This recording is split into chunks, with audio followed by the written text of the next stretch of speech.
EFDD. Now, on behalf of the EFDD group, Mr. Farage. Very surprised. We're here in what I've been told repeatedly is the home of European democracy, and so surely we could have taken the opportunity this morning to celebrate the Dutch referendum last week, in which the people said no to EU enlargement, no to the deal with the Ukraine, and no doubt had it been Turkey, an even bigger number of people would have said no to Turkish accession.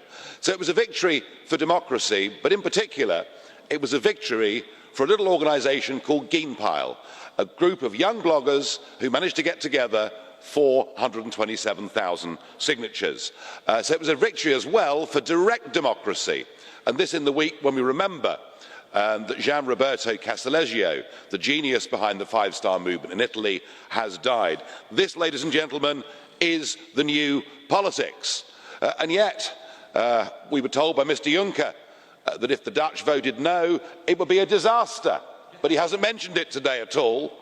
And indeed, your predecessor, Mr Van Rompuy, my old mate, says we should just ignore the Dutch and carry on blithely. So what we're seeing is the big battalions of vested self-interest doing their best to completely ignore the will of the Dutch people. Well, I think things are changing. I don't believe these institutions can survive 21st century technology. I think the will of the people is changing politics in a way that makes all of you in this room deeply fearful, and so you should be. And as we in the United Kingdom enter the final countdown of our referendum, all eyes are on this Turkish deal.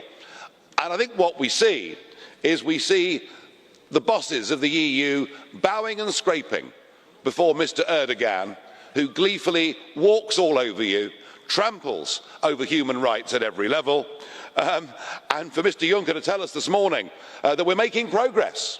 Let's just examine that. 1.8 million people have come to the EU in the last 18 months, and we've sent back 300. Doesn't sound, sir, like it's going very well to me. The one group that will be pleased, though, are ISIS.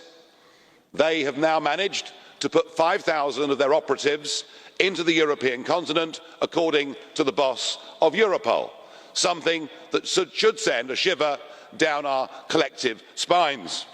I have to say that in the end, I think is what the British referendum will turn on.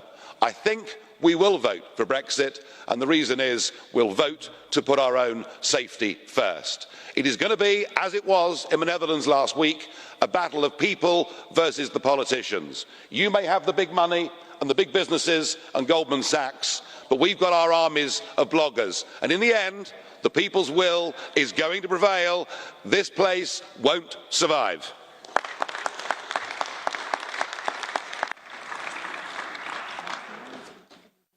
Herr ERIKSSON möchte Ihnen.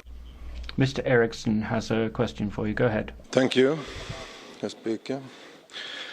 I have a question to Mr. Farage, who is sitting behind the British flag. Now, don't you think that quite embarrassing for many Brits that a speaker who's speaking behind the British flag is celebrating a referendum which the only winner is Mr. Putin, who now is celebrating that Europe is not united behind the cooperation with Ukraine?